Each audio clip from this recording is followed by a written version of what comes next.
Hey there, Willowbrook. Thanks so much for doing daily devos with us. Today we are in 2 Timothy chapter 2, and we're also in my laundry room. I'm in my laundry room because it's where a lot of work happens.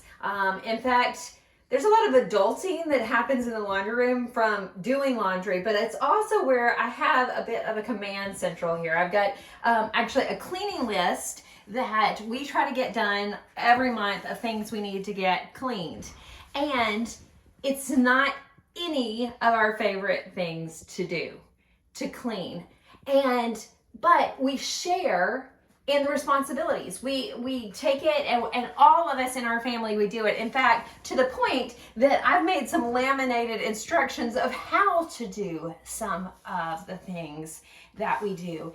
And it made me think about this list and these instructions as I read 2 Timothy, because Paul is giving Timothy some instructions on how to do ministry. In fact, he tells them in verse 2, he says, "What you have heard from me in the presence of many witnesses, commit to the faithful men who will be able to teach others also." He says, Timothy, don't just do this yourself. Commit what I've taught you and teach it to others so they can teach it to others. And then he says in verse 3, he says, share in suffering as a good soldier of Christ Jesus. My family would tell you that we share in the suffering. That suffering is what cleaning feels like for some of the people in my family.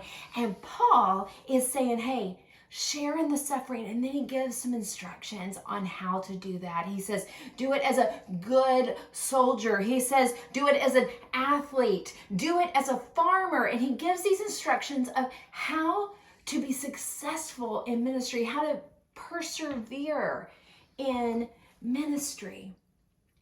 And for us as believers, it's an act of perseverance to step into the ministry that every single one of us has as followers of Jesus, and to recognize that we don't have to do it all. In fact, Dwight L. Moody, he says, I'd rather have 10 men do a job than do the job of 10 men. This is what we're called to as well, is to share in the work of ministry with one another, to not take it all on ourselves, but to give it away, to make disciples, to teach people, to do ministry, and then to share in it together. As you're going about your day today, would you ask God, who can I share the ministry with that you've given me? With Thanksgiving coming up, that may mean that you've got all kinds of responsibilities.